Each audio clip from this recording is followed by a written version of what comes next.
Hello बच्चों, welcome to commerce scope. आज का टॉपिक है distinction between cash basis and accrual basis of accounting. इससे पहले की वीडियो में अक्रूवल बेसिस ऑफ अकाउंटिंग को डिस्कस किया गया है। नए व्यूअर्स मेरे चैनल पर जाकर देख सकते हैं। तो चलिए शुरू करते हैं। आज का टॉपिक जो है distinction between cash basis of accounting and accrual basis of accounting. तो इसमें सबसे पहला पॉइंट आता है, वो कह रहा है recording of cash and credit transaction. Cash basis of accounting records only the cash transaction, whereas accrual basis of accounting makes a complete record of all cash as well as credit transaction. Cash में केवल cash transaction को show करेंगे, accrual basis में cash और credit दोनों transaction को show करेंगे। Recording of incomes in cash basis of accounting only those incomes are recorded which have been received in cash. जिनको केवल कैश में रिसीव किया गया है उन्हीं इनकम्स को दिखाते हैं। But in accrual basis of accounting all incomes are recorded whether cash is received for them or not. और अक्रूवल बेसिस ऑफ अकाउंटिंग में जो है वो सारी इनकम चाहे दिखाते हैं, चाहे वो कैश में रिसीव्ड हुई हो चाहे वो कैश में ना रिसीव्ड हुई हो। ठीक है। नेक्स्ट पॉइंट जो हमारा ये कहता है, वो कह रहा है recording of expenses. Recording of expenses की बात करते हैं। As per cash basis only those expenses are recorded which have been paid in cash. जिनको आपने कैश में पे किया है केवल उन्हीं ट्रांजेक्शन्स को आप रिकॉर्ड करते हो। जबकि where as per accrual basis all expenses are recorded whether cash is paid for them or not. जबकि जो आप accrual basis में आप सारे ट्रांजेक्शन रिकॉर्ड करते हो एक्सपेंसेस से रिलेटेड, चाहे वो कैश में पे किए गए हो चाहे नहीं पे किए गए हो। नेक्स्ट पॉइंट हमारा जो आ रहा है वो है outstanding expenses, prepaid expenses, accrued income and income received in advance. ठीक है। तो इसकी जब हम बात करते हैं तो कैश बेसिस अकाउंटिंग में does not take into consideration all such items. ऊपर के जितने भी आइटम है, आउटस्टैंडिंग मतलब बकाया खर्चा, प्रीपेड मतलब पहले से पे कर दिया गया खर्चा, अक्रूड इनकम मतलब जो इनकम कमा ली गई है लेकिन मिली नहीं है, and income received in advance मतलब जो एडवांस में इनकम मिल गई है। ठीक है।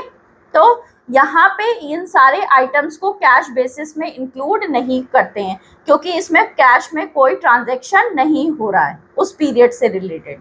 Whereas accrual basis of accounting takes into consideration all such items. और जबकि accrual basis of accounting में उन सारी चीज़ों को क्या किया जाता है, इंक्लूड किया जाता है। ठीक है।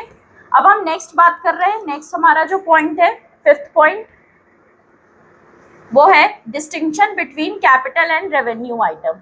ठीक है। कैपिटल एंड रेवेन्यू आइटम के बात करते हैं तो cash basis does not make a distinction between capital and revenue item.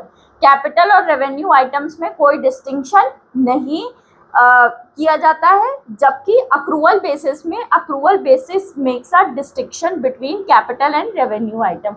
और अक्रूवल बेसिस जो है कैपिटल और रेवेन्यू आइटम्स में क्या करता है, डिस्टिंक्शन करता है। ठीक है। Legal position, cash basis is not recognised under the companies act 2013। Accrual basis is recognised under the companies act 2013। Cash basis को कंपनीज एक्ट में इंक्लूड नहीं किया गया है, अक्रूवल बेसिस को इंक्लूड किया गया है। ठीक है। इन शॉर्ट ये है। नेक्स्ट पॉइंट हमारा है वो है ascertainment of correct profit or loss. Cash basis does not ascertain the correct profit or loss because it does not make a complete record of all cash and credit transaction. इसमें cash और credit transaction record नहीं होते, केवल cash transaction record होते हैं। इसीलिए profit या loss का सही एसर्टेनमेंट नहीं हो पाता है। जबकि accrual basis ascertains correct profit और loss because it makes a complete record of all cash and credit transaction. इसमें सारे कैश और क्रेडिट ट्रांजैक्शन रिकॉर्ड किए जाते हैं, इसीलिए ये जो है क्या होता है, इसीलिए ये करेक्ट प्रॉफिट एसरटेन करता है। सूटेबिलिटी की बात करते हैं। Cash basis is suitable for professional peoples like doctors and lawyers. Cash basis किसके लिए सूटेबल है? डॉक्टर्स और लॉयर्स के लिए। क्यों? इनका मेन मोटिव क्या होता है? सर्विस मोटिव होता है, इनका प्रॉफिट मोटिव नहीं होता है। Accrual basis is adopted by business enterprise with profit motive. मतलब जो भी बिजनेस एंटरप्राइज प्रॉफिट मोटिव को लेके वर्क कर रही है, तो वो सारी बिजनेस एंटरप्राइज इस बेसिस को क्या करती है? फॉलो करती है। ठीक है, चलिए आगे हम बात कर रहे हैं हाइब्रिड और mixed basis of accounting. Hybrid और मिक्स्ड बेसिस ऑफ अकाउंटिंग की बात करते हैं। This basis of accounting is the mixture of cash basis and accrual basis. Cash basis और अक्रूवल बेसिस को मिला के ही क्या बना है? हाइब्रिड और mixed basis of accounting. Under hybrid basis of accounting, revenues and assets are recorded on cash basis, whereas expenses and liabilities are recorded on accrual basis.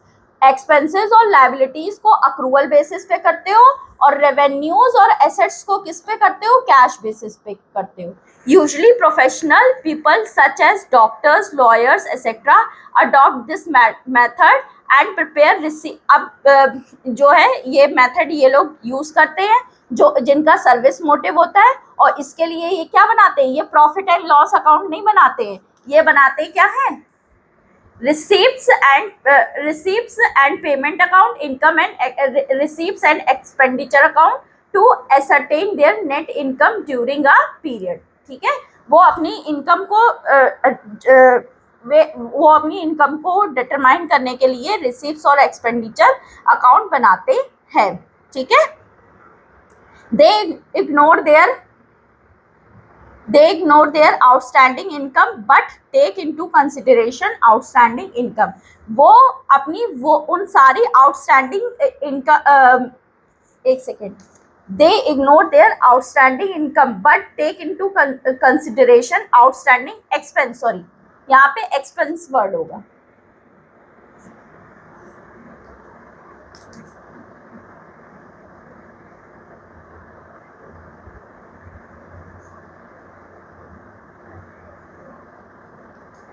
Expense.